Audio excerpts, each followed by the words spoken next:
Voilà.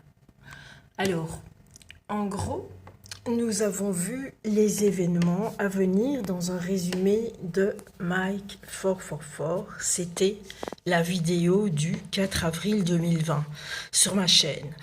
Mais je vais vous résumer les choses de façon très simple, pardon, pour que vous compreniez un peu comment ça va se passer, parce que ça va se dérouler très vite. En gros, dès que les Nations Unies introduiront le nouvel ordre mondial officieusement, par des manœuvres rusées, puis officiellement, il arrivera alors qu'Israël sera donc encerclé, divisé, fausse paix, des tremblements de terre et une chute économique officialisée, ainsi que des guerres civiles éclateront.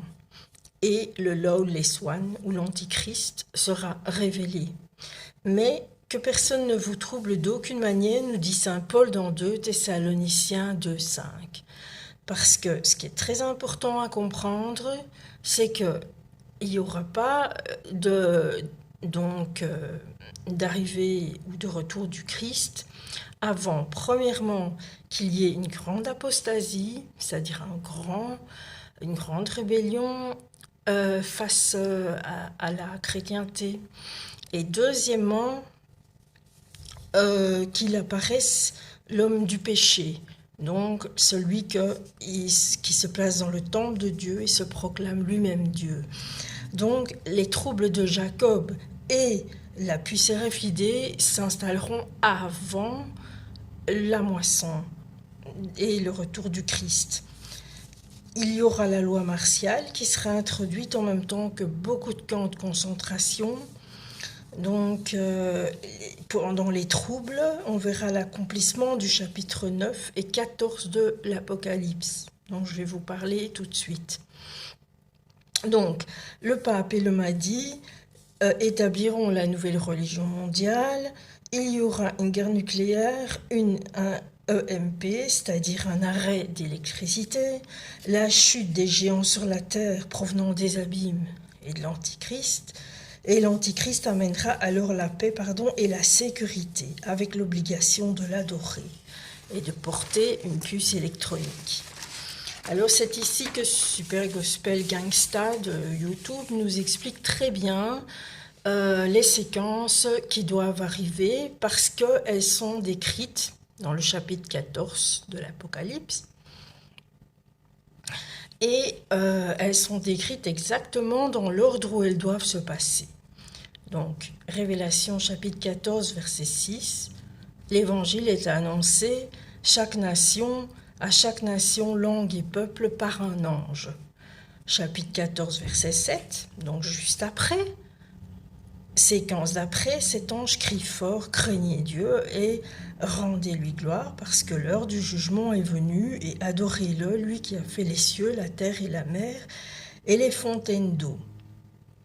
Donc là, il annonce que Babylone tombe. Chapitre 6, chapitre 7.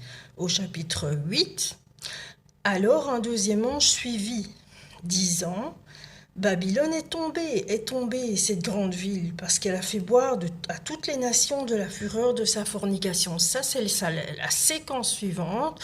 Et donc, c'est dans le verset 8 du chapitre 14.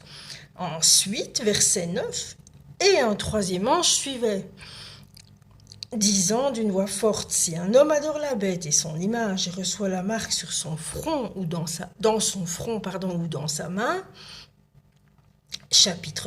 verset 10 du chapitre 14, le même boira du vin de la vengeance de Dieu qui est versé sans mélange dans la coupe de son indignation. Continuez le verset 10 et le verset 11 vous-même. Verset 12, ici est la patience des saints. Donc, ici sont ceux qui gardent les commandements de Dieu et leur foi en Jésus-Christ, verset 13. Et j'entendis une voix des cieux qui me disait, écrit, bénis sont les morts qui meurent dans le Seigneur désormais. Oui, dit l'Esprit Saint, qu'ils puissent reposer de leurs travaux et leurs œuvres les suivront. Et pour finir, verset 14 du chapitre 14. Et je regardais et vis sur un nuage blanc, et sur le nuage, quelqu'un assis qui ressemblait au Fils de l'homme, ayant sur sa tête une couronne en or dans une main, et dans sa main une faucille aiguisée. Et ça, c'est la moisson. De verset 15 au verset 20. Dernier rappel, donc, elle est décrite, le début de la moisson. Ensuite, Godsealer 7, une autre chaîne, nous rappelle de se repentir, de se mettre à part, donc pas n'importe quelle compagnie, de se préparer physiquement, mentalement, spirituellement, de mourir au péché, de lire la Bible et de être baptisé, parce que c'est le moment prévu, les derniers jours, par le prophète Daniel au chapitre 8, verset 23, les temps des dernières pluies, et où beaucoup seront mis à mort et ou martyrisés. C'est pour ça qu'il faut vraiment être prêt, préparé. Amen. Et bonne, j'allais dire bonne épreuve,